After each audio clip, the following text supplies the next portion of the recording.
2026 தேர்தலுக்கு முன்னாடியே கூட்டணியில குண்டை வீசி இருக்காரு முதல்வர் ஸ்டாலின்.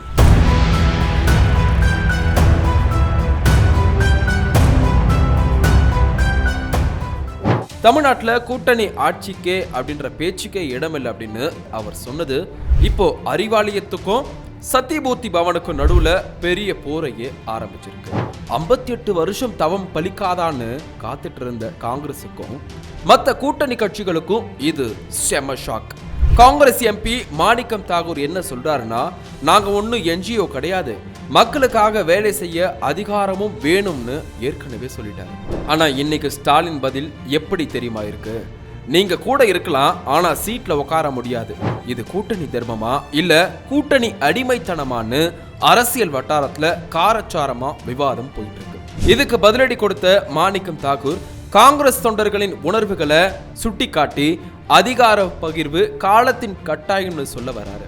இன்னொரு பக்கம் செல்வ பெருந்தகை ஸ்டாலினும் ராகுலும் பேசி நல்ல முடிவு எடுப்பாங்கன்னு மேலோட்டமா சொன்னாலும் உள்ளுக்குள்ள புகைச்சல் ஆரம்பிச்சிருக்கு. விஜய் வராரு, சீமான் வராரு, இந்த நேரத்துல கூட்டணியை ஸ்டாலின் பகைச்சிக்கிறாரா அப்படிங்கறதுல தான் இப்போதைய $1 மில்லியன் கேள்வி. திமுக 200 தொகுதிகள்னு டார்கெட் வைக்குது, ஆனா கூட்டணி கட்சிகள் மந்திரி பதவி கேட்குது. இதுல யாரு வளைஞ்சு கொடுப்பாங்க? ராகுல் காந்திக்காக ஸ்டாலின் இறங்கி வருவாரா, இல்ல வேணும்னா இருங்க இல்லனா போங்கன்னு ஸ்டாலின் ஸ்ட்ரிக்டா ஆவாரா?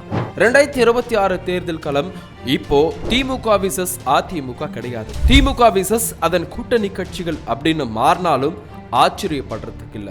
நீங்க என்ன நினைக்கிறீங்க? தமிழ்நாட்டில் கூட்டணி ஆட்சி வர்றது நல்லதா இல்ல திமுக தனித்து ஆட்சி செய்யறது தான் கரெக்டா இருக்கும் அப்படின்னு மறக்காம கமெண்ட்ல சொல்லுங்க.